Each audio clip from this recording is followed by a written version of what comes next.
કે તમે સંતને જેવા જાણો એવા તમારામાં ગુણ આવે. સંતને તમે નિષ્કામી જાણો, સંતને નિર્લોભી જાણો, સંતને નિર્મામી જાણો, તો એ બધા સદગુણો આપણામાં આવે છે. આ દુનિયાની અંદર માણસ માત્રને પૈસાદાર થવાની ઝંખના હોય છે. માણસ માત્રને એમ હોય છે કે અમારે કરોડપતિ થવું છે, અબજોપતિ થવું છે, સારી પેટે પૈસા રાખવા છે. પણ એ સારી બાબત છે આપણી પાસે ધન સંપત્તિ હોય, પણ સૌથી મોટામાં મોટી કોઈ સંપત્તિ હોય તો તે સદગુણોની સંપત્તિ છે. ગાંધીનગરની અંદર પૂજ્ય આનંદ સ્વરૂપ સ્વામી એક દિવસ કિશોર મંડળની અંદર 50 કિશોરો હતા. એમને પૂછ્યું કે તમારી સોસાયટીની અંદર અથવા તમારી આસપાસના વર્તુળની અંદર સગાવાલાઓની અંદર તમે જેના પણ પરિચયમાં હોય એની અંદર તમને કઈ વ્યક્તિ બહુ ગમે છે અને શા માટે ગમે છે તમે એક ચિઠ્ઠીમાં લખો. એટલે બધા યુવકોને નાની નાની ચિઠ્ઠી આપવામાં આવે, એમાં બધાએ લખ્યું કે મગનભાઈ ગમે છે, છગતભાઈ ગમે છે, ને રામજીભાઈ ગમે છે, ને ચંદુભાઈ ગમે છે, બધા જાત જાતના નામો લખ્યા. પછી આનંદ સ્વરૂપ સ્વામી એક યુવકને હું ઉભો કર્યો, ભાઈ તમે નામ લખ્યું કે મેં લખ્યું? કોનું નામ લખ્યું? તો નામ આપ્યું કે ફલાણા ભાઈ મને ગમે છે, એમના પ્રત્યે મને માન છે, એમના પ્રત્યે આદર છે. તો હવે તમે કહો કેમ તમને એના પ્રત્યે આદર છે? એટલે પેલા કહ્યું સ્વામી એમનો સ્વભાવ બહુ સારો છે. બીજાને પૂછ્યું, એને કહ્યું કે ફલાણા ભાઈ મને બહુ ગમે છે. કેમ તમને ગમે છે? સ્વામી એ બહુ નમ્ર છે. ત્રીજાને પૂછ્યું, એને નામ આપ્યું, એને વિશે પૂછ્યું કે તમને કેમ બહુ ગમે છે? સ્વામી એને બધાને મદદ કરવાની ભાવના છે. તો જેટલા નામ બધા બોલ્યા એમાં કોઈ અબજોપતિ નહોતું, એમાંથી કોઈ બહુ જ મોટી જબરજસ્ત ઇન્ટરનેશનલ લેવલની બિઝનેસ કે ઇન્ડસ્ટ્રીની કોઈ એવી સંપત્તિ ધરાવતા નહોતા કે એના કોઈ માલિક નહોતા. એમાંથી કોઈ જે નામ બોલ્યા એમાં કોઈ એવા મોટા નેતા પણ નહોતા. એમાંથી કોઈ એવી મોટી ડિગ્રી ધરાવનારા વ્યક્તિ પણ નહોતા. પણ બધાના હૃદયને સ્પર્શી ગયા હતા એ માણસો, કારણ કે બધા સદગુણ ધરાવતા હતા. આનંદ સ્વામી બહુ સરસ બોધ આપ્યો. તમારે મોટા થવું છે, તમારે લોકપ્રિય થવું છે, તમે બીજાને ગમો એવા થવું છે, તો આ તમારી સામે જ હિસાબ છે, તમારી સામે જ તૈયાર છે. તમે બીજાને ગમો એવું તમારે થવું હોય તો રૂપાળા થવાથી નહીં થાય. હા, તમે બરાબર જાત જાતના થપેડા લગાડો, પણ એ થોડા સમયમાં એ થપેડા ઉતરી જવાના છે, અસલ ચહેરો બહાર આવી જશે. તમે જાત જાતના કપડા બધું જાત જાતનું પહેરો એ થોડા સમયમાં ઉતરી જવાનું છે. જાત જાતના વાળના લટિયા પટિયા કરો, નહીં પેલા કિશોરામ જેલ કરે આમ વાળ કરે. એક વખત આવી રીતે પ્રમુખ સ્વામી મહારાજ આગળ બરોડાની અંદર બધા યુવાનોએ જાત જાતના વાળ કાપીને બધી રજૂઆત કરી અને પછી એક એક કટના નામ, એક કટ તો કે આને ફલાણી કટ કહેવાય, પછી આમ વાળ આગળ લટકાવે તો કે આને ફલાણી કે આ બે બાજુ સફાચટ, ખાલી વચ્ચે પટ્ટો તો હોય તો કે આને આ કટ કહેવાય, એક ફલાણી કટ કહેવાય. પછી એક જરા ગમ્મતમાં બોલ્યા, સ્વામી આ બધા કટ છે ને હલ કટ કહેવાય. ગમ્મતમાં બોલ્યા, બાપાએ તો ના પડી કે આપણે એવું કઈ કરવાની જરૂર નથી. પણ બરાબર છે, આપણે આવું શા માટે કરી? લોકોને આપણે ગમીએ. આ લગ્નમાં બધા ભેગા થતા હોય છે ત્યારે આપણે બધા સારા સારા બધા વસ્ત્રો લઈને જતા હોય છે, પહેરીને જતા હોય છે. એ બધાનો હેતુ તે જ છે, બધાને આપણે જરા ગમીએ તો સારી બાબત છે. નાના નાના છોકરાને પૂછો તારે મોટા થઈને શું થવું છે, તો એની પાસે જબરજસ્ત ડ્રીમ હોય છે, મારે ડોક્ટર થવું છે, પાયલટ થવું છે. પછી બિચારો કમ્પાઉન્ડર ન થઈ શકે, એ અલગ બાબત છે. પણ મારે આ થવું છે, મારે તે થવું છે, એ બધા ડ્રીમ હોય છે અને એ સારી બાબત છે, સ્વપ્ન હોવા જોઈએ. પણ એની પાછળ એક એવો છે કે હું એ થાવ ને તો લોકો મને રિસ્પેક્ટ આપે, લોકોને હું ગમું. હવે આ લોકોને ગમવા માટે આવા જાત જાતના આપણે ઉપાયો વિચારીએ. પણ સૌથી મોટા મોટી બાબત તો આપણામાં સદગુણ હશે તો આપણે લોકોને કહેવા જ દેવું પડે. ગુલાબ ક્યારેય પોતાનું માર્કેટિંગ કરવા જતું નથી, પણ તોય બધા ગુલાબને પસંદ કરે. નીચે તો કાંટા જ હોય છે, પણ બધા ગુલાબને પસંદ કરે છે. મોગરાને ક્યારે પોતાનું માર્કેટિંગ કરવું પડતું નથી. તમે ગમે એટલી આમ આંખો મીચીને બેઠા હો, પણ આમથી આમ કોઈક મોગરો ફેરવે, મોગરો ગયો, ખબર પડી જાય એની સુગંધ છે. એમ વ્યક્તિની સુગંધ છે. પરમ પૂજ્ય પ્રમુખ સ્વામી મહારાજના આ જોયું છે.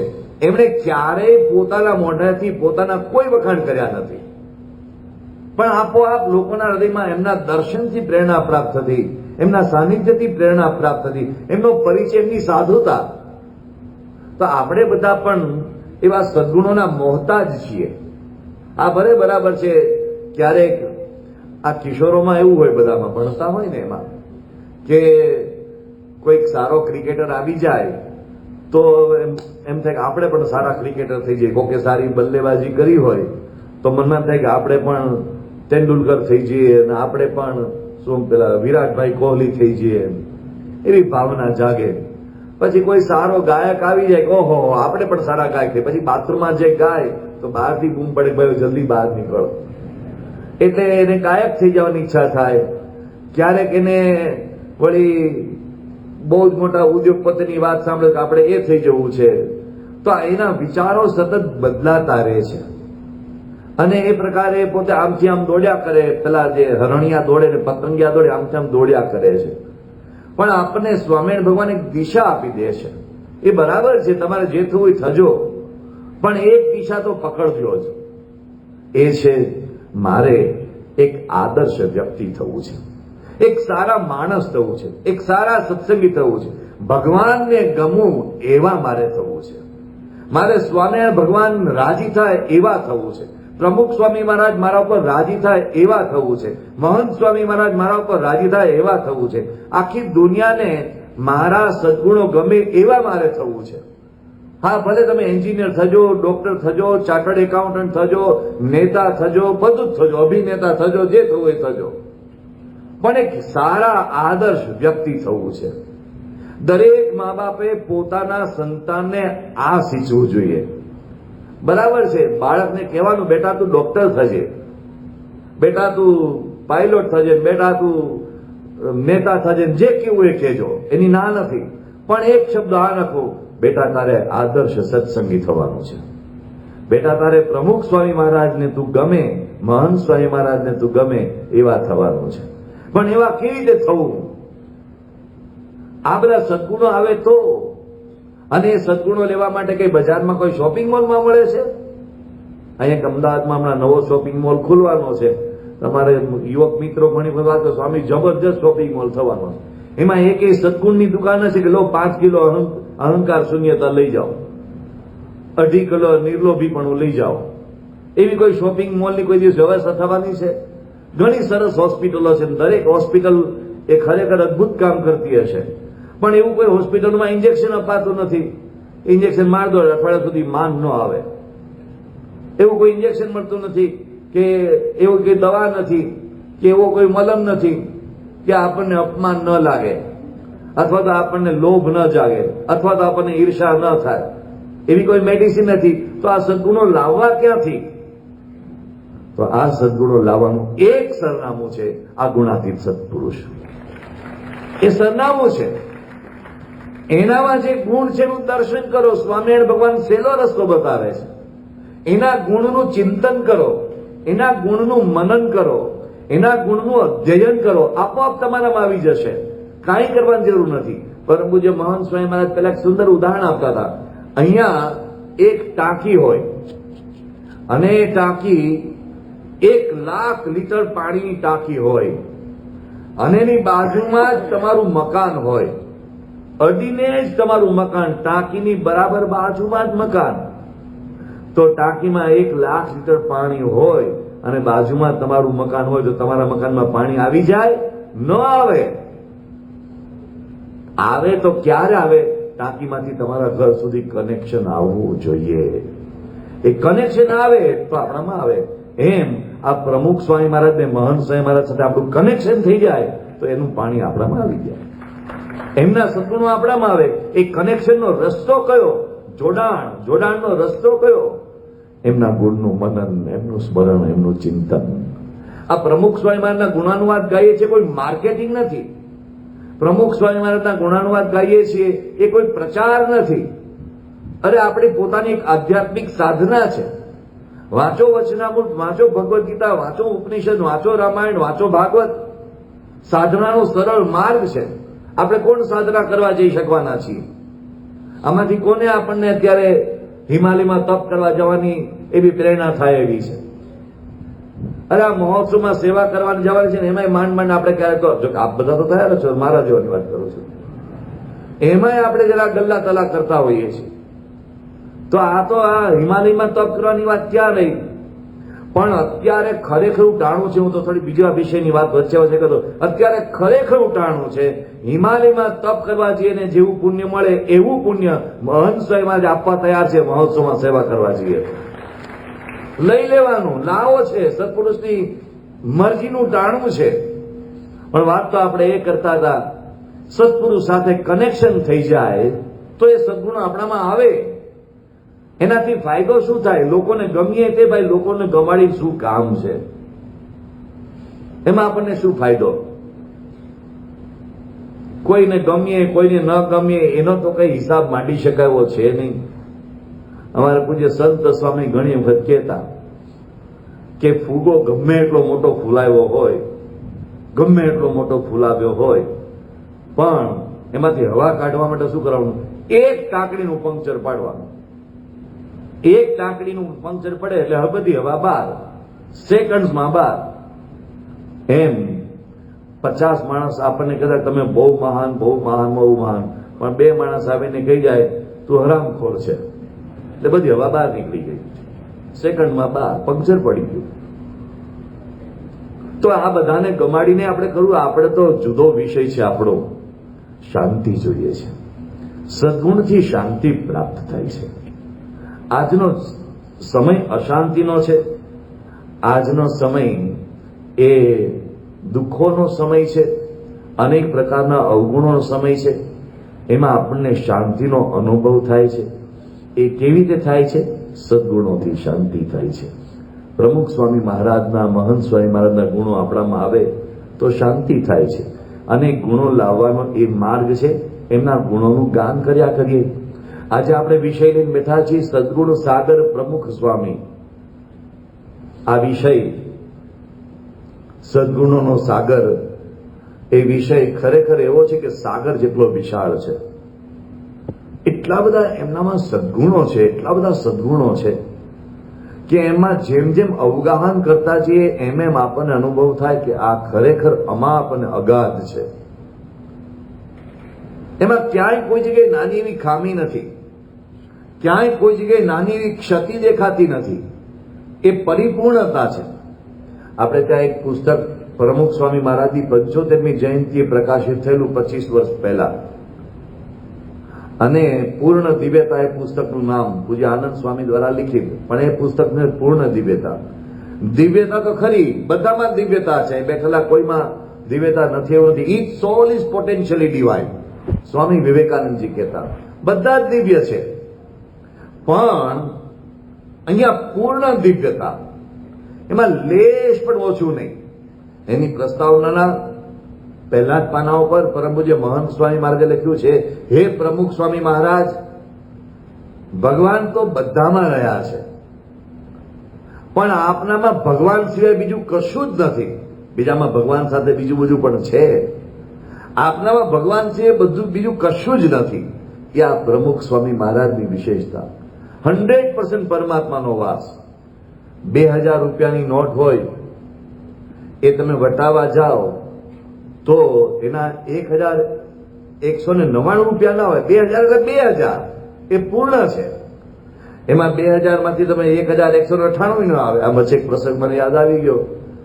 એક ભાઈ 2000 ની નોટના છૂટા કરાવવા ગયા. વેપારીને કહ્યું મને આના છૂટા આપો. એટલે પેલા કહ્યું કે ભાઈ આ નોટ નહીં ચાલે. પેલા કહ્યું કેમ નહીં ચાલે? કે આમાં ગાંધીજીના ચશ્મા નથી. નોટમાં ગાંધીજીના ચશ્મા હોય ને, ઓરિજિનલ ફોટામાં ગાંધીજીના ચશ્મા હોય, આમાં ચશ્મા નથી. પેલા કહ્યું 200 રૂપિયા કાપી લો ચશ્માને, એમાં હું વાંધો છે, બાકી 1800 આપો. એવું આમાં નથી ચાલતું. આ 100% ની વાત છે, પૂર્ણ દિવ્યતા. પ્રમુખ સ્વામી મહારાજની પૂર્ણ દિવ્યતાના, એમના પૂર્ણ સદગુણોના અસંખ્ય ઉદાહરણો છે, પણ એનો સાર સ્વામિનારાયણ ભગવાન આ વચનામૃતમાં કહે છે. આમાં બધું જ આવી જાય છે. પહેલી વાત, ઇન્દ્રિયો અંતઃકરણની ક્રિયાને દાબીને વર્તે.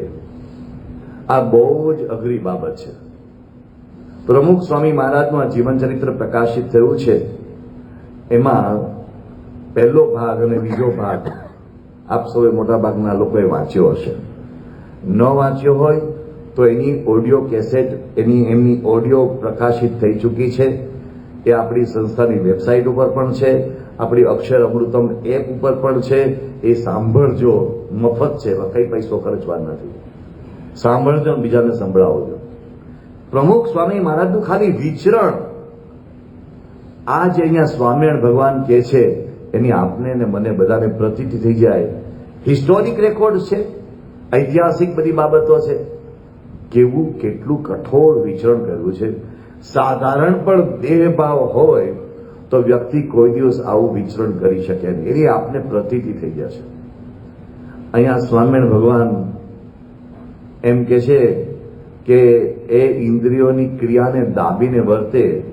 એના કેટલાક એ વિષય ઉપર સંતોના ઇન્ટરવ્યુ આપણે અગાઉ આ સભામાં જોયેલા છે. પ્રમુખ સ્વામીને પેલું મોઢિયું ગુમડું થયું હતું અને અહીંયા બેઠા છે આપણા ભોયકાવાળા પરિવારના સભ્યો. એમના ગામમાં ભોયકામાં જ પ્રમુખ સ્વામી મહારાજ હતા અને અસહ્ય દર્દ, અસહ્ય વેદના, એ તો જેને મોઢિયું થયું હોય એને અનુભવ થાય. અને એ વખતે પૂજ્ય ડોક્ટર સ્વામીએ એમણે એનું ડ્રેસિંગ કર્યું અને અંદર સોપારી જતી રહે એટલો ખાડો, અહીંયા પિંડીમાં સોપારી જતી રહે એટલો ખાડો પડેલો. અને ડોક્ટર સ્વામી પેલો બોરિક પાવડર, એ જમાના આવતો, આજના જમાનાની એવી કોઈ સારી દવાની વ્યવસ્થા નહીં. બોરિક પાવડર છાંટી અને આમ દબાવીને એને બધું પરું કાઢેલું, અંદર રાખેલું, બધું આમ ભયંકર પીડા. અને પ્રમુખ સ્વામી મહારાજને તાવ. તે વખતે એક જણ પ્રમુખ સ્વામી મહારાજને સંત એને કહેવાય, બાપા આજે આરામ કરજો, તાવ છે. ડોક્ટર સ્વામી પણ કહ્યું કે તાવ છે અને આટલો બધો દુખાવો, આવું મોઢિયું ગુમડું, ચાલવામાં પણ તકલીફ, અને પધરામણી ન કરાય, આજે નહીં જઈએ પધરામણી. એટલે પ્રમુખ સ્વામી મહારાજ કે બરાબર છે, ચાલો આપણે વિચાર કરીએ. એટલી વારમાં એક ત્યાંના સ્થાનિક અગ્રણી હરિભક્ત આવ્યા, કાજે કરાવ્યા. એટલે કે સ્વામી અમે 60 જગ્યાએ પધરામણી નક્કી કરીને આવ્યા છે, માટે હાલો આપણે નીકળીએ. અને પ્રમુખ સ્વામી મહારાજ ઊંકારો કર્યા સિવાય તાત્કાલિક મોજડી પહેરી અને પધરામણી નીકળી ગયા અને બધા જોતા રહી ગયા. આપણા જેવો છે કે ભાઈ ધીરો પડ, ખબર છે હું માથા ઉપર વીતે છે, એવો એક હરફ પણ ઉચ્ચાર કર્યા છે પ્રમુખ સ્વામી મહારાજ પધરામણી કરી આવ્યા. જામનગરમાં પ્રમુખ સ્વામી મહારાજ ગયા, પગે સોજા ચડી ગયેલા. પધરામણી કરતા કરતા ડોક્ટરનું ઘર આવ્યું. ડોક્ટરના ઘરે પધરામણી કરીને ચરણ સ્પર્શ કર્યો અને જોયું તો પગે સોજા. એટલે એમણે ડોક્ટરે કહ્યું કે સ્વામીજી, આપને એક વખત હૃદય રોગની તકલીફ થઈ ચૂકી છે, આ પગે સોજા છે, એટલે આ બહુ સારા ચિહ્નો નથી, માટે કૃપા કરીને આપ હવે વિશ્રામ કરો, આરામ કરો, આપે આ બધું વિચરણ બંધ કરી દેવું જોઈએ. પ્રમુખ સ્વામી મહારાજે હા પાડી અને પછી અંદર ગયા, પધરામણી કરીને બહાર નીકળ્યા. અને પછી બહાર જતા હતા ત્યારે સંતો કે બાપા હવે આપણે સીધા ઉતારે જઈએ, ડોક્ટરે પધરામણી ના પાડી છે. બાપા કે ડોક્ટર એમની ભાવનાથી વાત કરે છે, આપણે તો પધરામણી બાકી છે, હરિભક્તો ઘરે જઈ આવે ને ત્યાર પછી 20-25 પધરામણીઓ કરી. એક હરિભક્તને હૃદયરોગનો હુમલો આવેલો, તો ડોક્ટરે કહ્યું કે તમારે જમ્યા પછી 100 પગલા ચાલવાનું. તો ચાલે, પછી 100મા પગલે ઉભા રહી જાય, ત્યારે મને તેડી સોફા પર બેહાડો, હું નો હાલું. કે કંઈક થઈ જાય તો ભાઈ કાંઈ નહીં થઈ જાય તમને. આ પ્રમુખ સ્વામી મહારાજ કેટલી બધી પધરામણીઓ કરી. એક આપણા હરિભક્ત હતા ઓસ્ટ્રેલિયાના ભોજાણી સાહેબ, એમણે પ્રમુખ સાહેબને ફોન કર્યો કે સ્વામી મારે કે હમણાં એન્જિયોગ્રાફી કરાવી. સ્વામી કે કશો વાંધો નહીં, મેં કરાવી છે. એટલે પણ સ્વામી મારે તો ગોઠો નીકળી અંદર. બાપા કે કેટલી ગોઠો નીકળી? એટલે કે બ્લોકેજ નીકળ્યા. કેટલી ગોઠો નીકળી? કે સ્વામી મારે 3 ગાંઠ છે. બાપા કે મારે 5 નીકળી છે. તો પહેલો કે પણ સ્વામી તમે તો સ્વામી કેવા આવો? બાપા કે પણ તમે સ્વામીના સેવા કેવો, ગભરાવાનું નહીં, કામ ચાલુ રાખવાનું. હવે આ હિંમત પ્રમુખ સ્વામી મહારાજની. એવી બધી એમની દેહાતીત સ્થિતિ કે જેની આપણે કલ્પના ન કરી શકીએ.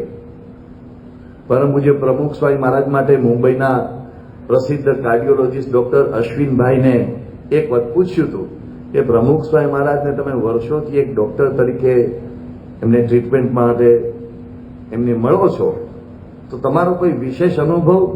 એમણે કહ્યું કે સ્વામી, એક કાર્ડિયોલોજીસ્ટ તરીકે મેં રાષ્ટ્રપતિની પણ સારવાર કરી છે અને મોટા મોટા નેતાઓની, ઉદ્યોગપતિઓની, બધાની હું તો સારવાર કરું છું, પણ અમારા એન્જિયોગ્રાફીના ટેબલ ઉપર ગમે એવા શૂરવીરો આવે ને એ ઢીલા પડી જાય. ગમે એવા શૂરવીરો આવે એ ઢીલા પડી જાય. હારું કંઈક નીકળશે તો નહીં ને, જીવી તો જઈશું ને, કંઈક થશે તો નહીં ને. એ ગમે એવા એ મોટા મોટા મનોબળવાળા કહેવાતા હોય ને એને પણ એક વખત તો થઈ જાય. પણ મેં એકમાત્ર પેશન્ટ પ્રમુખ સ્વામી મહારાજ મારા પેશન્ટની મારી કરિયરમાં એવા જોયા છે કે હું પ્રમુખ સ્વામી મહારાજને જ્યારે જ્યારે તપાસવા માટે આવું, એમની મેં એન્જિયોગ્રાફી પણ કરી છે, બધું જ કર્યું છે, પણ ક્યારેય પ્રમુખ સ્વામી મહારાજે મને પૂછ્યું પણ નથી મને શું થયું છે. એમણે ક્યારે મને પૂછ્યું પણ નથી સાહેબ દવા કેટલી લેવાની, ક્યાં સુધી લેવાની, કેટલા દિવસ સુધી લેવાની, આ દવાની કોઈ સાઈડ અસર તો સાઈડ ઇફેક્ટ તો નહીં થાય, કાંઈ તેમણે ક્યારેય પૂછ્યું જ નથી. અને કે હું જ્યારે એમની પાસે જાઉં ત્યારે મને આશીર્વાદ આપે, પ્રસાદ આપે અને હસે. કોઈ દિવસ એમના ચહેરા પર મેં ચિંતા જોઈ નથી. કે એ જોઈને મને લાગ્યું આ એક એવા સંત છે જે પોતાની દેહની સ્થિતિથી પર એવા સંત બિરાજે છે. બાકી બધા જ દેહના ભાવમાં રમતા હોય. ભલા લોકોને કે મેં આવી રીતે રડતા જોયા છે. આપણા તેજસભાઈ પટેલ એમણે પણ પોતાનો અનુભવ અહીંયા ઘણી વખત કહ્યો છે, જાહેરમાં કહ્યો છે. પ્રમુખ સ્વામી મહારાજને જયારે પેસમેકર મૂક્યું ત્યારે એમણે પ્રમુખ સ્વામી મહારાજને કેટલી વખત પૂછ્યું, બાપા આપને પીડા થાય છે? પીડા થાય છે? અને થાય જ, ગમે એવો વ્યક્તિ હોય એને પીડા થાય જ. પણ પ્રમુખ સ્વામી હસતા હતા કે ના. ત્યારે તેજસભાઈ એનો એક ઇન્ટરવ્યુ લેવામાં આવ્યો, એમાં એમણે કહેલું કે મેં મારી જિંદગીમાં પહેલા પેશન્ટ પ્રમુખ સ્વામી મહારાજ એવા જોયા કે જે દેહની સ્થિતિથી પર છે. મેં ભગવદ્ ગીતામાં બાળપણમાં મારા પિતા થકી સાંભળેલું કે દેહ અને આત્મા જુદા છે, પણ જેને દેહ અને આત્માની જુદી અનુભૂતિ હોય એવા મેં પ્રમુખ સ્વામી મહારાજ જીવનમાં જોયા. આ અહીંયા મહારાજ આપણને એ લક્ષણોની વાત કરે છે. મહારાજ વચનામૃતમાં બીજી અહમ મમત્વની વાત કરે છે કે અહમ મમત્વથી પર છે આ સંત, અને મારું તારું કાંઈ નથી. પ્રમુખ સ્વામી મહારાજે ક્યારેય એમના જીવનમાં આ મારું, આ તારું, આ મારો સંપ્રદાય, આ તારો સંપ્રદાય એવું એમને ક્યારેય રાખ્યું નથી. એમણે હંમેશા સૌનું ભલું વિચાર્યું છે, સૌની સેવા કરી છે, સૌને આગળ લેવાનો પ્રયાસ કર્યો છે. અહીંયા આપણા એક હરિભક્તોનો દીકરો ભાવનગરના આપણા અગ્રણી કાર્યકર છે, એમનો દીકરો પ્રમુખ સ્વામી મહારાજ પાસે આવેલો. બાપા પાસે આશીર્વાદ માંગ્યા કે હું ભણીને આગળ વધું. બાપાએ પૂછ્યું તારે શું થવું છે આગળ, ભણીને શું ઈચ્છા છે? એને કહ્યું કે બે વિકલ્પ છે, કાં હું પાયલોટ થાઉં કાં હું ડોક્ટર થાઉં. તો પ્રમુખ સ્વામી મહારાજ કે આપણે ડોક્ટર થજે. એટલે પેલા કહ્યું કેમ સ્વામી ડોક્ટર થવાનું આપ કહો છો? તો પ્રમુખ સ્વામી મહારાજે જે વાત કરી બહુ અદભુત વાત કરી. એમણે કીધું પાયલોટ થા તો પૈસાદાર માણસો પ્લેનમાં બેસે તારે પૈસાદારને કરાવવાનું, પણ હું ડોક્ટર થઈશ ને તો સૌની સેવા કરીશ, ગરીબોની પણ તું સેવા કરી શકીશ, માટે ડોક્ટર થજે. આવો વિચાર. અને પ્રમુખ સ્વામી મહારાજ એક વખત ત્યાં ક્લીવલેન્ડમાં હતા, એમાં ઘડિયાળ પૂછ્યું તો ઘડિયાળમાં કેટલા વાગ્યા? તો કે 10 વાગ્યા છે. બાપા કે 10 વાગી ગયા? એ કહો કે સ્વામી આ ઘડિયાળ 1 કલાક આગળ છે. સ્વામી કે હારું, બધા આપણા કરતા આગળ હોય, હારું. નાની નાની વાતમાં પણ એમના જીવનનો તમે સંદેશો બધાનું ભલું થાય. એક વખત અહીંયા અક્ષરધામ ઉપર આતંકવાદીઓએ પેલી ઘટના કરી, પછી બાપા આગળ એ બધી વાતો નીકળેલી, એટલે પછી એક સંતે બાપાને કહ્યું કે ભાઈ આપણે એમ કે બાપા તમે કરો સંસ્થામાં ભવિષ્યમાં ક્યારે આવું થાય નહીં, બીજે થવું તો ભલે થાય પણ સંસ્થામાં ક્યારેય ન થાય. પ્રમુખ સ્વામી મહારાજ એમને અડધેથી રોક્યા. બાપા કે એવું નહીં, ક્યાંય પણ આતંકવાદ ન થાય, કોઈ જગ્યાએ કોઈને મુશ્કેલી ન આવે. આપણે ભગવાનને એવી પ્રાર્થના કરીએ. એકલા આપણે સંકોચ વૃત્તિ શા માટે રાખીએ? આપણે ત્યાં જ ન થાય, કારણ કે દુનિયામાં કોઈ જગ્યાએ આતંકવાદ ન થાય એ માટે આપણે ભગવાનને પ્રાર્થના કરીએ. પછી બાપા બોલવા માંડ્યા, સ્વામી કે આપણા એકલાના ઘરમાં જ શાંતિ થાય, આપણા એકલાના ઘરમાં જ સુખ આવે એવું આપણે ક્યારેય નહીં ઈચ્છવું. પાડોશીના ઘરમાં પણ સુખ થાય, શાંતિ થાય એવું આપણે ઈચ્છવું. આ એમની વિશાળતા છે. આપણે હંમેશા જુદું જ વિચારતા હોઈએ, પણ પ્રમુખ સ્વામી મહારાજ એ કેટલી ઊંચાઈએ બિરાજતા હતા એના અસંખ્ય પ્રસંગો છે. અસંખ્ય એવા પ્રમુખ સ્વામી મહારાજની વિશાળતાના આયામો છે. આપણને બધાને ખબર છે કે ભગવાન સ્વામિનારાયણથી લઈને વર્તમાન ગુરુ મહંત સ્વામી મહારાજ સુધી બીએપી સ્વામિનારાયણ સંસ્થાની આ ગુરુ પરંપરામાં ક્યારેય કોઈએ પણ અહમ મમત્વની વાડો બાંધી નથી. દાખલા તરીકે આપણને પહેલો વિચાર આવે, સ્વામિનારાયણ ભગવાન 11 વર્ષની ઉંમરે ગૃહત્યાગ કરીને અખિલ ભારતની પદયાત્રા કરવા નીકળ્યા હતા. એને ફરવાનો શોખ થયો તો વોકિંગનો શોખ. એ વોકિંગના શોખ માટે નીકળ્યા હતા. એમણે જાહેર કર્યું હતું કે મારે ગુજરાત પહોંચવું છે, પશ્ચિમમાં મુક્તો પ્રગટ્યા છે, મારે ત્યાં જવું છે. તો ખબર જ હતી, છપાયાથી ડાયરેક્ટ ચાલતા ચાલતા ગુજરાત આવી ગયા હોત. પણ ભગવાન સ્વામિનારાયણ માનસરોવર પધાર્યા, કૈલાસ પર્વતની ગોદમાં માનસરોવર સુધી ગયા, બદ્રીનાથ ગયા, કેદારનાથ ગયા, ગંગોત્રી ગયા, હરિદ્વાર ગયા, ઋષિકેશ પધાર્યા અને આસામમાં છે કામાક્ષી દેવીના તીર્થમાં પધાર્યા, છેક બ્રહ્મદેશની બોર્ડર પર નવલખા પર્વતમાં પધાર્યા, ચૈતન્ય મહાપ્રભુની જન્મભૂમિ નદિયા નવદ્વીપ પધાર્યા, જગન્નાથપુરી પધાર્યા, રામેશ્વર પધાર્યા, તિરુપતિ પધાર્યા, મદુરાઈ પધાર્યા અને કન્યાકુમારી પધાર્યા.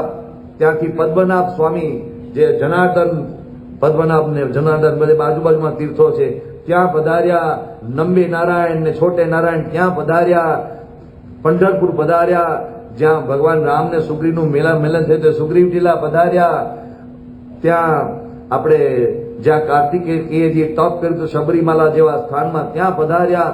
કયા સ્થાનમાં નથી પધાર્યા? પંઢરપુર પધાર્યા. એકે એક તીર્થમાં પધાર્યા. એકે એક તીર્થમાં જઈને ભગવાન સ્વામિનારાયણે જે તે દેવને આદર આપ્યો છે, જે તે દેવને નમન કર્યા છે. જગન્નાથપુરીના દર્શન કરવા માટે 1 વર્ષ સુધી રોજ જગન્નાથપુરીના મંદિરમાં બરાબર સામે સ્તંભ છે, એ સ્તંભ આગળ બેસીને ભગવાન સ્વામીના આખો દિવસ સુધી ભગવાન જગન્નાથના દર્શન કરેલા છે. છેક રામેશ્વર જઈને રામેશ્વરના શિવલિંગ ઉપર એમણે અભિષેક કરેલો છે.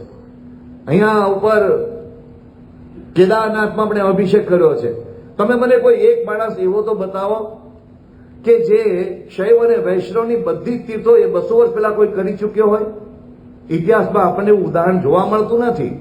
ભગવાન સ્વામિનારાયણે બધા જ વૈષ્ણવ તીર્થો, બધા જ શૈવ તીર્થોની યાત્રા કરી, એ તીર્થનો મહિમા વધાર્યો. એટલું જ નહીં, શિક્ષાપત્રીમાં લખ્યું કે તમારે પણ જગન્નાથપુરી દ્વારકાની યાત્રા કરવી. પોતાના શિષ્યોને આદેશ આપ્યો છે. આ ભગવાન સ્વામિનારાયણની કેટલી મહાનતા. એમને આપણને બધાને કહ્યું કે શિવરાત્રીના દિવસે ઉપવાસ કરો. આપણે કરીએ છીએ શિવરાત્રીના દિવસે ઉપવાસ. મને તો યાદ છે, અને આમાં ઘણા બધા સંતોને, તમારા જેવા ઘણા બધા હરિભક્તોની યાદ હશે કે જન્મ્યા ત્યારથી તેમણે શિવરાત્રી દિવસે અન્નનો દાણો મોઢામાં નહીં મૂક્યો હોય. પૂછી જજો. એમણે ફરાળ કર્યો છે પણ અન્નનો દાણો નહીં મૂક્યો હોય. ભગવાન સ્વામિનારાયણે શિક્ષાપત્રીમાં આદેશ આપ્યો છે. આપણે ખૂબ ઉત્સાહથી જન્માષ્ટમીનો ઉત્સવ ઉજવીએ છીએ. આપણે ખૂબ ઉત્સાહથી આ રીતે રામનવમી ઉજવીએ છીએ. આપણે ખૂબ ઉત્સાહથી બધા જ તહેવારો ઉજવીએ. જલઝીણી શું છે? ભગવાન વિષ્ણુએ પડખું બદલ્યું, એનું પરિવર્તન. એ પરિવર્તનની એકાદશી નિર્જળ ઉપવાસ કરીએ છીએ.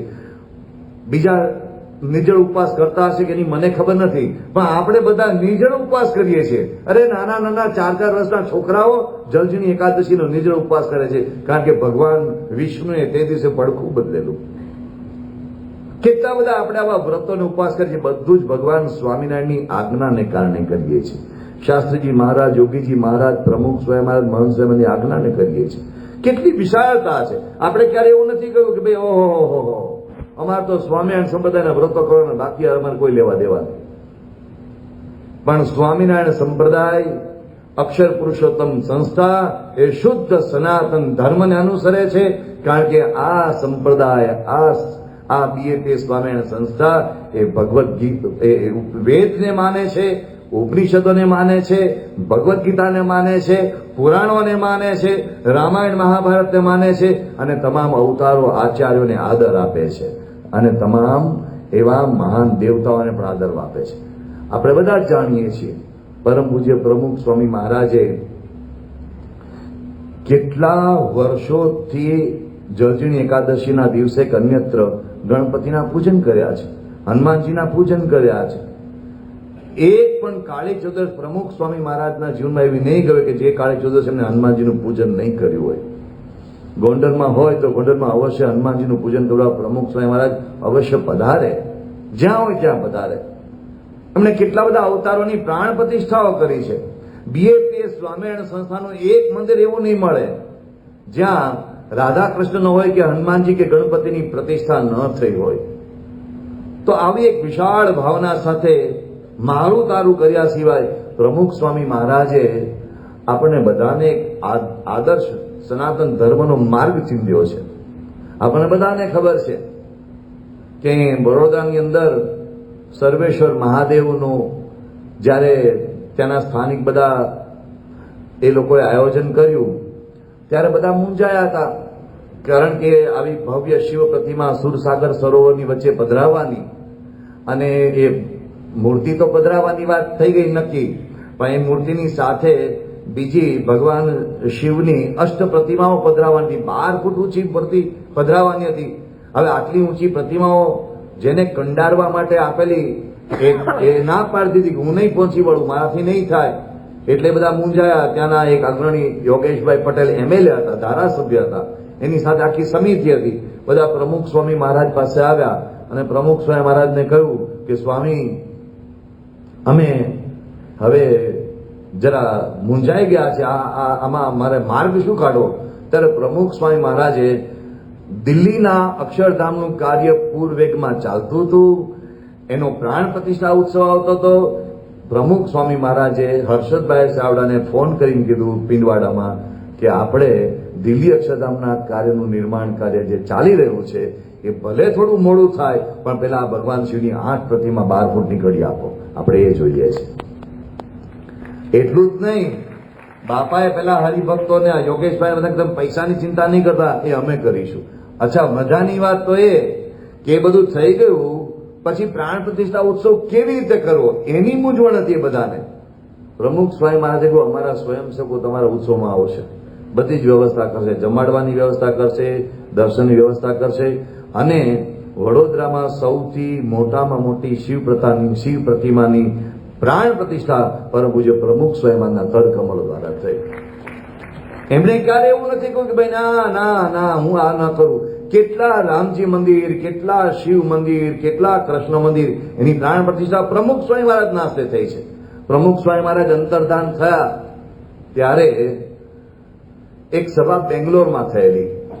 આ બેંગ્લોરમાં જે ઇસ્કોન મંદિર છે એના વડા છે મધુ પંડિત દાસજી.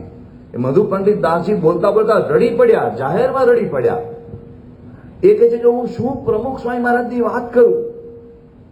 અમારું મંદિર જયારે બનતું હતું, ઇસ્કોનનું મંદિર, અમારું મંદિર બનતું હતું ત્યારે અમે બહુ જ ખરાબ સંજોગોમાંથી પસાર થતા હતા. એ વખતે પ્રમુખ સ્વામી મહારાજ અહીં પધારેલા. એટલે મેં પ્રમુખ સ્વામી મહારાજને કહ્યું તમે અમારે ત્યાં પધારશો? અને પ્રમુખ સ્વામી મહારાજ કે હું આવું છું, તરત તૈયાર થઈ ગયા. તેઓ આવ્યા, અમારા આખા મંદિરનું કન્સ્ટ્રક્શન જ્યાં જ્યાં ચાલતું હતું એનું નિરીક્ષણ કર્યું અને અમને કહ્યું આમ કરજો તેમ કરજો, બહુ અદભુત માર્ગદર્શન આપ્યું. પછી કે હું એને અમારી પતરાની બનેલી ઓફિસ હતી ત્યાં લઈ ગયો અને ત્યાં મેં પ્રમુખ સ્વામી મહારાજને મારી ખુરશી પર બેસવાનું કહ્યું કે ના બેઠા, કે આ તમારી ખુરશી કહેવાય, હું બાજુમાં બેસી. કે મેં પરાણે પ્રમુખ સ્વામીની મારી ચેર ઉપર બેસાડ્યા અને પ્રમુખ સ્વામી મહારાજને કહ્યું કે બસ આપ આશીર્વાદ આપો. ત્યારે પ્રમુખ સ્વામી મહારાજે ત્યાં એમ કહ્યું કે તમારું મંદિર સારામાં સારું સર્વોપરી થાય, જલ્દી પૂરું થઈ જાય, તમારા બધા વિઘ્નો દૂર થઈ જાય, તમને પૈસાની કોઈ તકલીફ ન પડે, એ માટે અમે ભગવાનને ત્યારે પ્રાર્થના કરીએ છીએ. અને કે જે રીતે પ્રમુખ સ્વામી મહારાજે ત્યાં પ્રાર્થના કરી એના પ્રતાપે 2 જ વર્ષમાં અમારું મંદિર પૂરું થઈ ગયું. પ્રમુખ સ્વામી મહારાજ પાછા 2 વર્ષ પછી બેંગ્લોર પધારેલા અને એ વખતે હું પાછો પ્રમુખ સ્વામી મહારાજ પાસે ગયો, સ્વામી અમારું મંદિર પૂરું થઈ ગયું, આવશો પાછા મારે ત્યાં? એમ મંદિર પૂરું થઈ ગયું, બહુ આનંદની બાબત છે, ચાલો અમે આવીએ એમ કહીને ફરીથી પ્રમુખ સ્વામી મારા ત્યાં પધાર્યા અને મારું મંદિર, ઇસ્કોનનું મંદિર સારું, સુંદર, કલાત્મક થયું. એ જોઈને પ્રમુખ સ્વામી મહારાજ બહુ જ રાજી થયા. પણ કે છે હું આજે જાહેરમાં કહું છું કે મારું મંદિર પૂરું થયું છે એનો તમામ યશ પ્રમુખ સ્વામી મહારાજને જાય છે. કારણ કે એમણે કોઈ મારું તારું ન રાખ્યું, ન તો એમ કે ભાઈ મારું મંદિર શ્રેષ્ઠ, તમારું મંદિર મારા જેવું ન થવું જોઈએ, એવું પ્રમુખ સ્વામી મહારાજે ક્યારેય નથી કર્યું. એક અન્ય મંદિરનું નિર્માણ ચાલતું હતું અને મંદિરના નિર્માણમાં આપણા મકરાણાવાળા હરિભક્ત ચંદુભાઈ સોમપુરા અને એના બે દીકરાઓ અખિલભાઈ અને ઘનશ્યામભાઈ અને પેલા જે મંદિરના કરતા હર્તાઓ હતા એમને ખબર પડી કે અમારા મંદિર પૂરું કરવું છે અને અમે કેવી રીતે થશું અને કેવી રીતે કરી શકીશું, બધા મૂંઝાતા હતા. એ આ ચંદુભાઈ સોમપુરા ને ઘનશ્યામભાઈ ને અખિલભાઈને મળ્યા. એને કહ્યું ભાઈ, એમને ખબર હતી કે આ લોકોને પરમ પૂજ્ય પ્રમુખ સાહેબ મહારાજનો અત્યંત અભાવ છે, એવા લોકો છે આ, એમને ખબર હતી. એટલે એમણે ના પાડી કે ભાઈ અમે નહીં કરી શકીએ, પણ પેલા બહુ આગ્રહ કર્યો. પછી પ્રમુખ સ્વામી મહારાજ જયપુરમાં પધારેલા ત્યારે આ પિતા પુત્ર ત્રણે જણા બાપા પાસે બેઠા કે સ્વામી અમે તો ના પાડી દીધી છે, અમે નહીં કરીએ. બાપા કે ના, એવું નહીં કરતા, એનું મંદિર સારામાં સારું તમે કરી આપજો, તમારે કરવાનું મંદિર, અને શ્રેષ્ઠ રીતે મંદિર પૂરું કરી આપજો. આજે મંદિર પ્રતિષ્ઠા થઈ ગઈ. આ વિશાળતા છે પ્રમુખ સ્વામી મહારાજની. ક્યારેય કોઈના માટે એને મારું તારું એવી સંકુચિત વૃત્તિ રાખી જ નથી. નર્મદાનો ડેમ એ વહેલા વહેલો પૂરો થાય અને નર્મદાનું પાણી ગુજરાતના ગામડે ગામડે પહોંચે એ માટે પ્રમુખ સ્વામી મહારાજે કેટલો પુરુષાર્થ કર્યો છે. એક પણ બહાર એની જાહેરાત કર્યા સિવાય હમણાં આ 2022ના વર્ષમાં આપણે એની ડોક્યુમેન્ટરી પ્રકાશિત કરી 21 કે 22ના વર્ષમાં, ત્યારે આપણને ખબર પડી. ત્યાં સુધી કોઈને ખબર નથી. આ પૂજ્ય સંતો બેઠા પૂજો અહીંયા, કોઈને પ્રમુખ સ્વામીએ કહ્યું નથી કે નર્મદા યોજના પૂરી થયા માટે હું આટલો બધો પુરુષાર્થ કરું છું.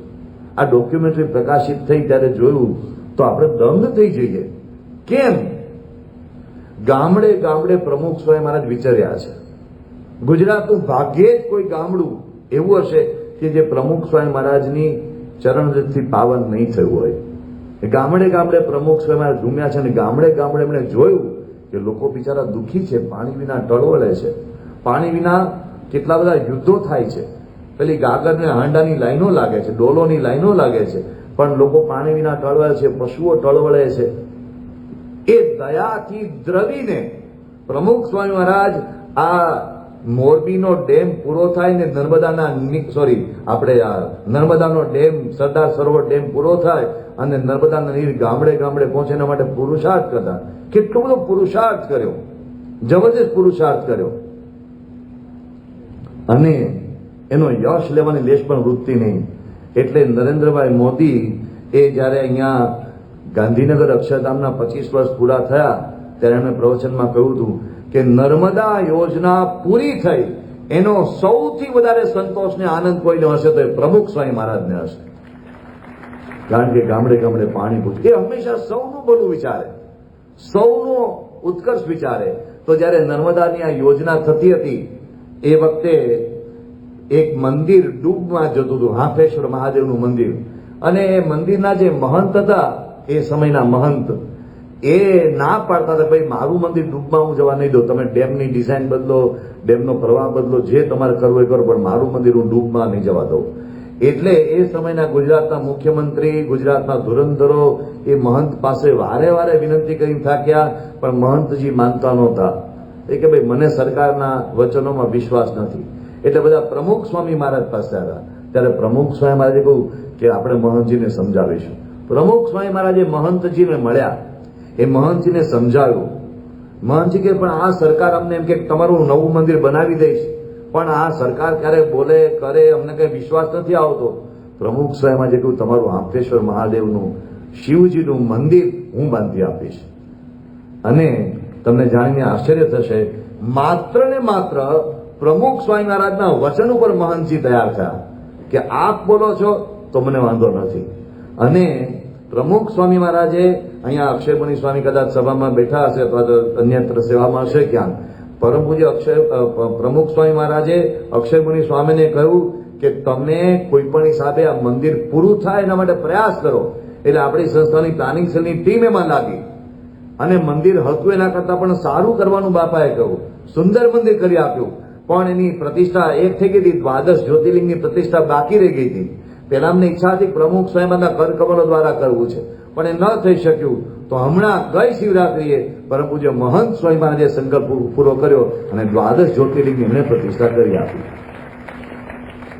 એની પહેલી પ્રતિષ્ઠા પણ મહંત સ્વામી મહારાજના કરકમળો દ્વારા થઈ ગઈ અને આ પ્રતિષ્ઠા પણ મહંત સ્વામી મહારાજના કરકમળો દ્વારા થઈ. આ શિવ મંદિર પણ કેટલો બધો ભાવ, કેટલો બધો પ્રેમ, કેટલી બધી હૃદયની વિશાળતા અને બધાનો સમાવેશક એવો એક વિશિષ્ટ એમનો પ્રયાસ.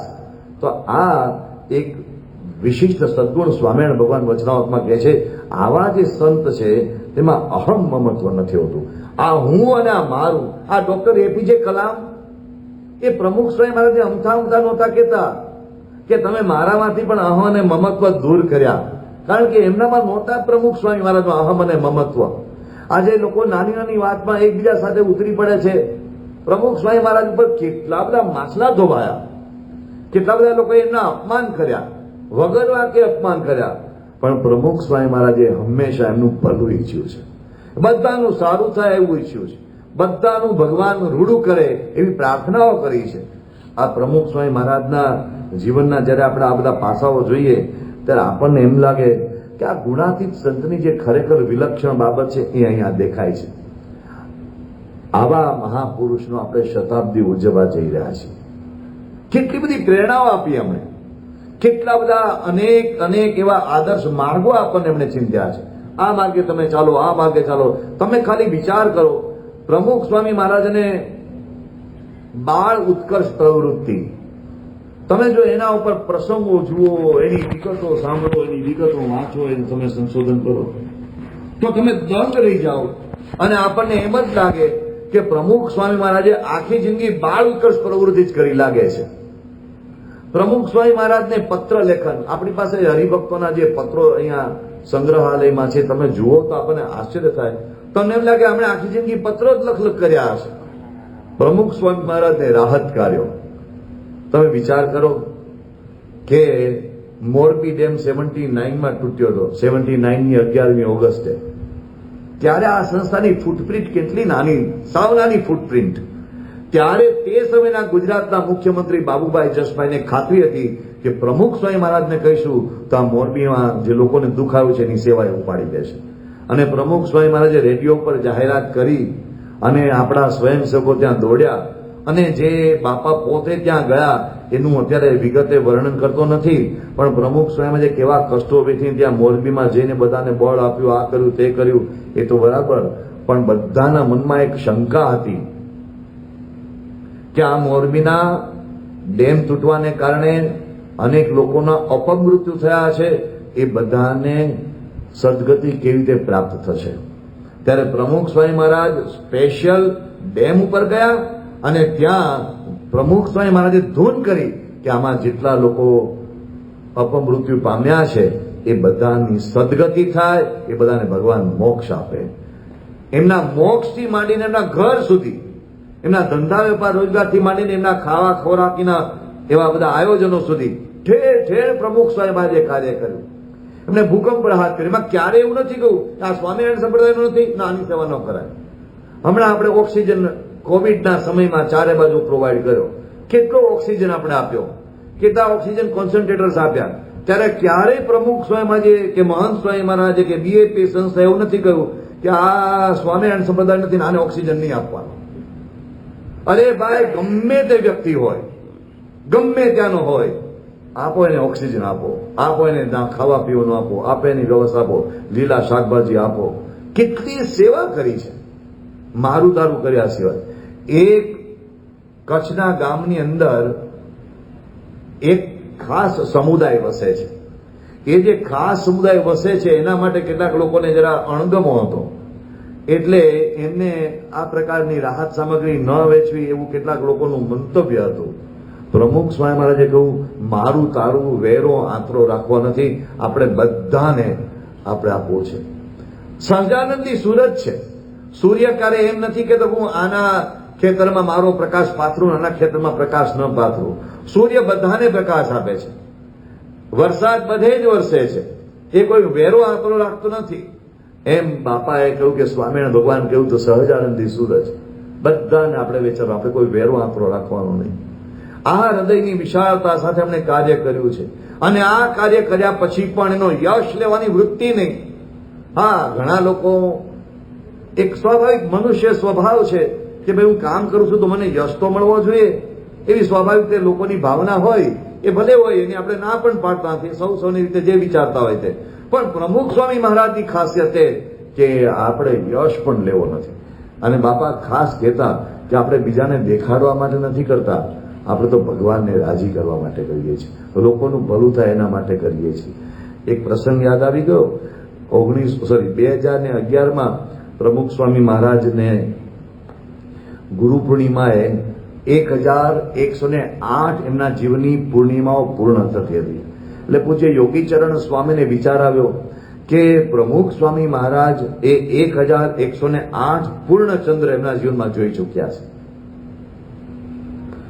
દક્ષિણ ભારતની અંદર એવો એક મહિમા છે કે જેણે પોતાના જીવનમાં 1000 પૂર્ણિમા જોયો. પૂનમ, 1000 પૂનમ એટલે કે પૂર્ણચંદ્ર, એને સહસ્ર ચંદ્ર દર્શનમ કહે છે.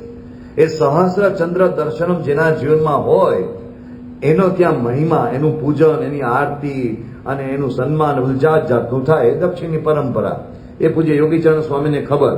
એટલે એમણે કહ્યું કે આ બાપાના જીવનમાં તો 1000 ઉપર 1108 એટલી બધી પૂનમ થઈ છે, તો આપણે બાપાને કંઈક વધાવવા જોઈએ, કરવું જોઈએ, એ બધી વાતો કરતા હતા. પણ બાપાએ તો આ બધી વાતોમાં કોઈ દિવસ મહત્વ આપ્યો નથી. એમના જન્મ જયંતિ ઉત્સવને પણ બાપા હંમેશા ખેલતા હતા, ન થાય એવું બાપા ઈચ્છતા હતા. એટલે આ બધી બાબતો બનતી હતી. બાપાએ ના પાડી કે આવું કઈ કરવા નથી. એટલે યોગીચરણ સ્વામીએ કહ્યું કે આપણે કમસે કમ સ્વામિનારાયણ પ્રકાશનો એક અંક તો બાપાને અંજલિ અર્પણ તો બહાર પાડીએ, બાપાના સેવા કાર્યોની સ્મૃતિ કરીએ. એટલે આપણે સ્વામિનારાયણ પ્રકાશનો એક અંક તૈયાર થયો અને અંક પ્રકાશિત થતો હતો. પ્રકાશિતમાં બધા મહાનુભાવોએ બાપાના અલગ અલગ કાર્યો વિશે પોતાની ભાવનાઓ રજૂ કરેલી. એ અંક પ્રકાશિત થયો. એ સમયે 2011માં પ્રમુખ સ્વામી મુંબઈમાં વિશ્રામ લીલામાં હતા અને કોઈ કાર્ય માટે મારે દિલ્હી જવાનું થયું હતું. તો પ્રમુખ સ્વામી મહારાજે ત્યાં દિલ્હી ફોન જોડાવડાયો, સાથે ધર્મચરણ સ્વામીએ એ ફોન જોડેલો અને એમણે કહ્યું કે બાપા પૂછે છે, આ પ્રકાશનો અંક આવ્યો એ બાપાના હાથમાં, બાપા પૂછે કે આ બધું અત્યારે લખવાની શું જરૂર હતી. એટલે આમાં તો પ્રમુખ સ્વામી મહારાજના મહિમાના બધા અલગ અલગ કાર્યોનો મહિમા હતો, એ બધી વાતો હતી. લોકોએ મહિમા કહ્યો છે, આપણે તો નહીં, બહારના મહાનુભાવોએ કહેલો મહિમા હતો. તો બાપા કે આ બધું કહેવાની શું જરૂર હતી. સ્પીકર ફોન ઉપર વાત ચાલતી હતી. એટલે મેં કહ્યું કે ભાઈ આ તો હવે ગુરુના કાર્યોની સ્મૃતિ છે. તો પ્રમુખ સ્વામી મહારાજ બીમારીના બિછાનેથી બોલતા હતા, એ પેલા સ્પીકરમાં મને સંભળાય. બાપા કે થઈ ગયું 10 વર્ષ પહેલા ભૂકંપ થયો, અત્યારે એને યાદ કરવાની શું જરૂર છે. ત્યારે થઈ ગયું, ત્યારે જે સેવા ભગવાનની ઈચ્છાથી થઈ, અત્યારે કહેવાની થોડી જરૂર છે, અત્યારે થોડું કહેવાય. આપણે કે બધું જે ટાઈમે જે થઈ ગયું એ થઈ ગયું. એટલે પછી મેં જરા વિનંતીના સૂરમાં કહ્યું કે બાપા આપ તો મહાન છો ને, આપને તો આવી કઈ ઈચ્છા નથી હોતી, પણ શિષ્યોને તો એવી ઈચ્છા હોય ને કે ગુરુના કાર્યોની સ્મૃતિ કરે. એટલે આ ગુરુના કાર્યોની ગુરુ પૂર્ણિમાનો અવસર છે એટલે સ્મૃતિ કરી. બાપા બીજું કઈ છે નહીં, આમાં કઈ મહત્તા વધારવા કરવા નથી. બાપા કે આપણે આપણી મહત્તા વધારીને શું કામ છે. આ પ્રમુખ સ્વામી મહારાજ છે. બીજું હોય તો કે જોજો કઈ રહી ન જાય પોપટ, યાદ રાખજે, આ રહી ન જવું જોઈએ. આ પ્રમુખ સ્વામી મહારાજ કે કાંઈ જોઈતું નથી અને આ થઈ ગયું શું કામ યાદ કરવાનું, આની શું જરૂર છે. એટલે આ એક ખરેખર દિવ્ય વિભૂતિ હતા. આટલું બધું કર્યા પછી યશ લેવાની વૃત્તિ ન હોવી અને 100% યશ ભગવાન અને ગુરુના ચરણે અર્પણ કરી દેવો. પ્રમુખ સ્વામી મહારાજે આ દિલ્હીના અક્ષરધામ પછી કેટલી બધી વખત કેટલા બધા સંતો સાથે આ બધો વાર્તાલાપ કર્યો હશે કે ભાઈ અમે કંઈ કર્યું નથી, મેં કંઈ કર્યું નથી, મેં કંઈ કર્યું નથી. આપણને ખરેખર આશ્ચર્ય થાય. એ તો બોલતા નથી કે મેં કર્યું છે. તમે વિચાર કરો કે 180 કરતા વધારે દેશોના લોકો, એના પ્રાઇમ મિનિસ્ટર, પ્રેસિડેન્ટ, એ બધા ત્યાં આવી ગયા અને પ્રજાજનો ત્યાં આવી ગયા. આમ કેટલી છાતી ગજગજ ફૂલે, આમ સવા ગજ આગળ ફૂલી જાય. અને જો આપણા જેવા અક્ષરધામ કર્યું હોય તો આપણે તો ત્યાં આર્ડિંગો જમાઈને બેસી કે રાષ્ટ્રપતિ આવે ને મારે જ મળવું પડે ને ભાઈ, પ્રધાનમંત્રી આવે તો મારે જ મળવાનું હોય ને, આપણે બનાવ્યું છે એટલે આપણે બેસવું જ પડે ને આગળ. કારણ કે બધા ગુનાનુવાદ એના ગાય ને આપણે અહીંયા હાજર ન હોય તો ખરાબ લાગે. એવું નહીં. ગાંધીનગર અક્ષરધામના દર્શને પ્રિન્સ ફિલિપ આવ્યા, તો પ્રમુખ સ્વામી મહારાજે પૂજ્ય ઈશ્વર સ્વામીને અને આનંદ સ્વામી વખત તમે જાઓ સન્માન કરજો. અહીંયા પેલા લેચ વાલેસ આવેલા પોલેન્ડના નોબેલ પ્રાઇઝ વિનર, તો ઈશ્વર સ્વામી કે ના, ઈશ્વર સ્વામી જશે ને આનંદ સ્વામીને આત્મસ્વરૂપ સ્વામીનું સ્વાગત કરશે. એમને ક્યારેય એવું નથી કે મોટા મોટા મહાનુભાવોને મારે જ મળવાનું હોય ને, એનો યશ લેવાની વૃત્તિ નહીં. એક વખત બ્રહ્મવિહારી સ્વામીએ એક બહુ જ મોટા ઇન્ટરનેશનલ વ્યક્તિ આવીને બાપા આગળ અક્ષરધામના બહુ વખાણ કર્યા. ત્યાર પછી એ ગયા પછી બાપાને બ્રહ્મવિહારી સ્વામી કહ્યું, સ્વામી આમ આપને કાનમાં બેરાશ છે? બાપા કે કેમ, બધું સંભળાય છે ને? બરાબર સંભળાય છે. તો કે પેલો આટલા બધા આપના વખાણ કરી ગયા અને આપના મોઢા ઉપર કઈ રેખાય ફરતી નથી, આમ છે રેખા તો ફરવી જોઈએ ને, એ થતું નથી. બાપા કે એ બિચારા બોલે છે, આપણે ક્યાં કરીએ? શ્રીજી મહારાજ કરતા હતા છે અને યોગી બાપાના શાસ્ત્રીઓના આશીર્વાદથી થયું છે, આપણે ક્યાં કઈ કર્યું છે? આ ભાવ, લોકો આધ્યાત્મિકતાની વાતો કરે છે, સનાતન ધર્મની વાતો કરે છે, સ્પિરિચ્યુઆલિટીની વાતો કરે છે. આ જીવતું જાગતું સનાતન ધર્મનું સ્વરૂપ રહ્યું. આ સ્પિરિચ્યુઆલિટી જીવતી જાગતી રહે. આ એનું મૂર્તિમંત સ્વરૂપ છે. આધ્યાત્મિક મૂલ્યો જે ઉપનિષદોમાં, ભગવદ્ ગીતામાં, રામાયણમાં, મહાભારતમાં, વેદોમાં જ્યાં જ્યાં સનાતન ધર્મની વાત કરી છે, એ સનાતન ધર્મ શું છે? બાઉન્ડ્રીઝ નથી. સનાતન ધર્મ એટલે દિવાલો નથી. સનાતન ધર્મ એટલે વાડાઓ નથી. સનાતન ધર્મ એટલે વેલ્યુઝ છે. વ્યાસજીએ મહાભારતમાં લખ્યું છે, એશ ધર્મ સનાતન. આ ધર્મ સનાતન છે. કયો? સત્ય, અહિંસા, બ્રહ્મચર્ય, દયા, કરુણા, શાંતિ. આ ગુણોને ધારણ કરવા એ સનાતન ધર્મ છે. અને સનાતન ધર્મનું જીવતું જાગતું પ્રમુખ સ્વામી મહારાજ સ્વરૂપ છે. એ હું નથી કહેતો, સ્વામી સત્યમિત્રાનંદ ગિરિજી કહેતા, જે પૂર્વ શંકરાચાર્ય હતા. સ્વામી હરિનારાયણજી કહેતા હતા, જે ભારત સાધુ સમાજના અધ્યક્ષ હતા, મહામંત્રી હતા. સ્વામી રામ સ્વરૂપદાસ શાસ્ત્રીજી કહેતા હતા, જે ભારત સાધુ સમાજના અધ્યક્ષ હતા. અરે હમણાં જ અહીંયા હિંમતનગરમાં ગયા રવિવારે સંત સંમેલન યોજાઈ ગયું. ગયા રવિવારની વાત કરું છું. અને સંત સંમેલનમાં ગુજરાત સંત સમાજના અધ્યક્ષ 1008 ફલાણા ફલાણા એવા ઘણા સુંદર વિશેષણો સાથે અનંત શ્રી વિભૂષિત સ્વામી વેદ વ્યાસપુરીજી બિરાજ્યા હતા. એમણે વાત કરી કે શ્રીમદ આદિ શંકરાચાર્ય પછી સનાતન ધર્મની કોઈ સૌથી વધારે સેવા કરી તો પ્રમુખ સ્વામી મહારાજે કરી છે. અને એ બધા હૃદયના ભાવથી બોલે છે.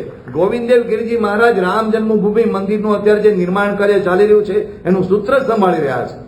રામ જન્મભૂમિ મંદિરના મુખ્ય કર્તા હર્તા સર્વે એના જે નિયોજક સંયોજક છે, જે પૂજ્ય ગોવિંદદેવ ગિરિજી મહારાજ છે.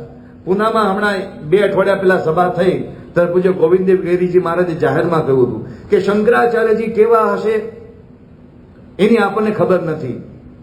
અગાઉ વ્યાસજી, વાલ્મીકી એવા મહાપુરુષો થઈ ગયા, ઋષિઓ થઈ ગયા, કેવા હશે એની આપણને ખબર નથી. રામાનુજાચાર્ય જેવા આચાર્યો કેવા થઈ ગયા, કેવા કેસે હોંગે એની આપણે કલ્પના કરી શકતા નથી. સુરદાસ, તુકારામ, તુલસીદાસ, નરસિંહ મહેતા, એકનાથ, નામદેવ, કેટલા બધા મહાન ભક્તો પાક્યા, કેવા હશે એની આપણે કલ્પના કરી શકતા નથી. રામકૃષ્ણ પરમહંસ સ્વામી વિવેકાનંદ કેવા હતા એની કલ્પના કરી શકતા નથી. પણ પૂજ્ય પ્રમુખ સ્વામી મહારાજનું દર્શન કરો, તમને એક સાથે બધાના દર્શન થાય એવી એમની પ્રતિભા નથી, એમાં કોઈ શંકા નથી. આવા એક ગોવિંદદેવગિરી મહારાજ જાહેરમાં બોલ્યા છે. તો આ બધાનો સાર છે. હરિદ્વારની અંદર પ્રમુખ સ્વામી મહારાજનું સન્માન કર્યું ત્યારે બધા જ મહાત્માઓ એકી વાતે બોલ્યા છે. ઠેર ઠેર મહાત્માઓ બધા બોલ્યા છે. આવા એ વિરલ પુરુષ, એમનું આપણે શતાબ્દી મહોત્સવ ઉજવવા જઈ રહ્યા છીએ. એનો હેતુ શું છે? એ ગુણો આપણામાં આવે. એમણે જે સમાજને શાંતિની પ્રેરણા આપી છે, એમણે સમાજને સનાતન ધર્મની સેવા કરવાની પ્રેરણા આપી છે, એમણે સનાતન ધર્મના મૂલ્યોને જીવનમાં ઉતારવાની પ્રેરણા આપી છે, એમણે લોકોને બીજાની સેવા કરીને બીજાના સુખમાં આપણું સુખ, બીજાના ભલામાં આપણું ભૂલો એ જીવન જીવીને બીજાને જીવવાની પ્રેરણા આપી છે. એ બધી પ્રેરણાને વધારે વિસ્તારવાનો અવસર એટલે આ પ્રમુખ સ્વામી મહારાજ શતાબ્દી મહોત્સવ. આ શતાબ્દી મહોત્સવ જાકમજોડ માટે નથી, we are big, we are unique એ બધું કહેવા માટે નથી. આ શતાબ્દી મહોત્સવ is a festival of inspiration, પ્રેરણાનો મહોત્સવ છે. અનેક પ્રકારની પ્રેરણા લોકોને પ્રાપ્ત થશે. કેવી રીતે પારિવારિક એકતા ટકાવી રાખવી, કેવી રીતે આપણે આત્મા પરમાત્માનો વિચાર કરવો, કેવી રીતે આપણે એક વ્યસનમુક્ત જીવન જીવવું જોઈએ, કેવી રીતે રાષ્ટ્ર નિર્માણમાં આપણે પોતાની જાતને જોતરવી જોઈએ. એવા અનેક પ્રકારના પ્રેરણાના મૂલ્યો ત્યાંથી પ્રાપ્ત થવાના છે. કારણ એ બધા મૂલ્યો પ્રમુખ સ્વામી મહારાજ જીવતા હતા, શ્વાસે શ્વાસે જીવતા હતા. પળે પળે જીવતા હતા, રોમે રોમે જીવતા હતા. અને આજે બધું જ મહાન સ્વામી મહારાજ એવું ને એવું ધારણ કરીને એ બધું જીવી રહ્યા છે. એમાંથી પ્રેરણા પ્રાપ્ત કરવા માટે આપણા શતાબ્દી મહોત્સવ ઉજવી રહ્યા છીએ. અને આ શતાબ્દી મહોત્સવનો યશ ખરેખર સર્વોપરી થવાનો છે, એમાં કોઈ શંકા નથી. પૂજ્ય ઈશ્વરચરણ સ્વામીએ ઘણી વખત કહ્યું છે કે આ શતાબ્દી મહોત્સવ એ ભારતમાં એક મિની કુંભ મહોત્સવ, મિની કુંભ મેળો થશે એટલો ભવ્ય મહોત્સવ થવાનો છે.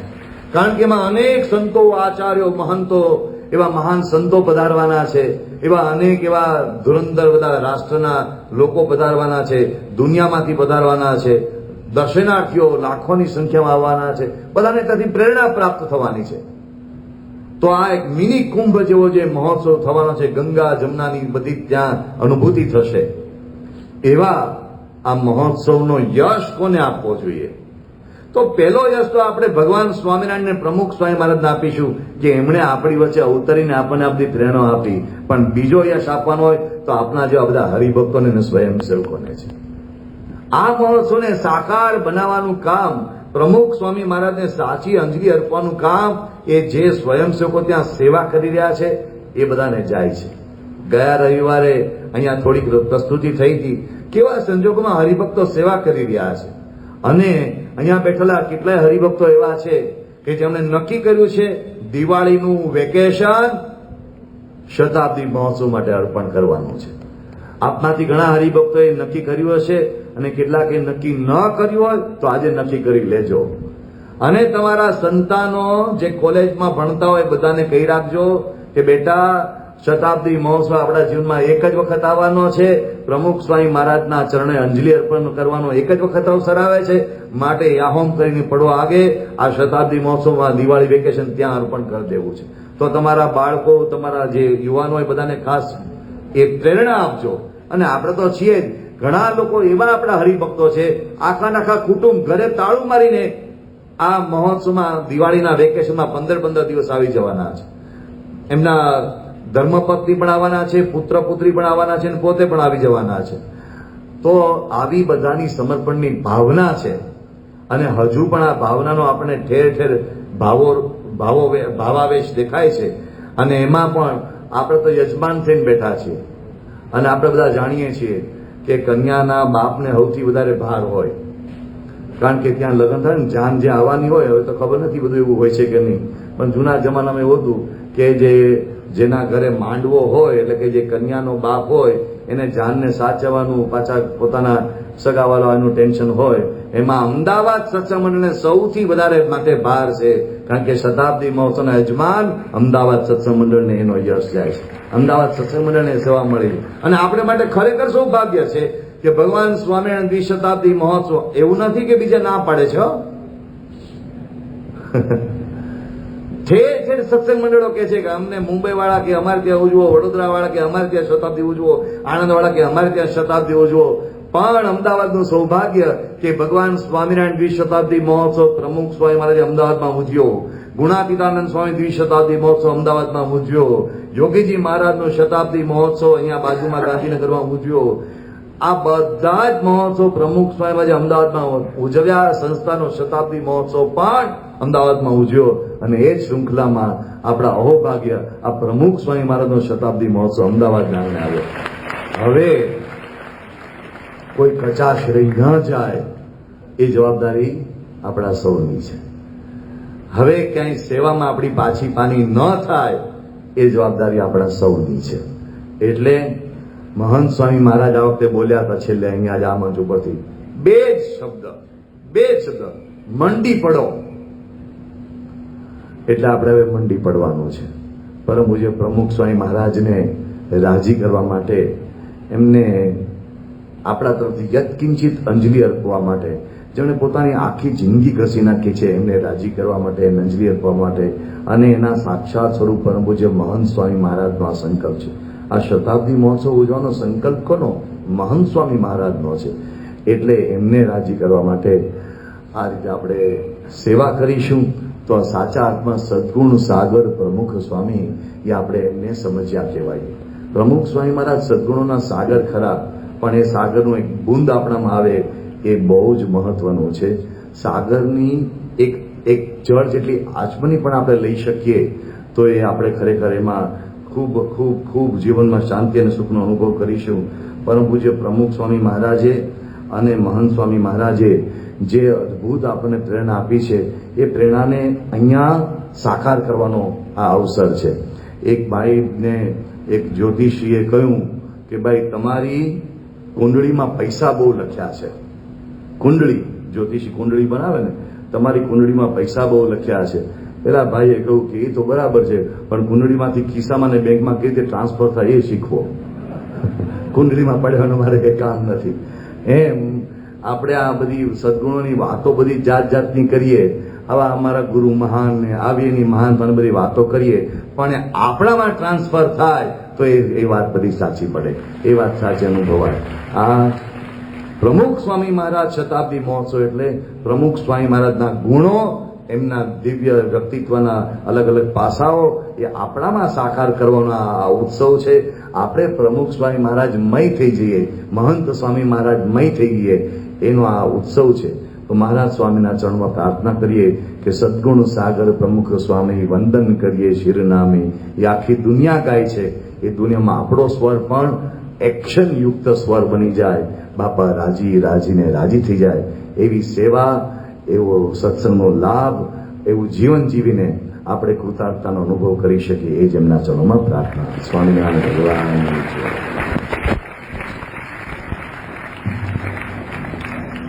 સાગર સમાન પ્રમુખ સ્વામી મહારાજના ગુણોને ગાગરમાં ભરીને આપણને આસ્વાદ કરાયો એ બદલ પૂજ્ય અક્ષર વત્સલ સ્વામીનો આપણે ફરી વાર ખૂબ ખૂબ આભાર માનીશું.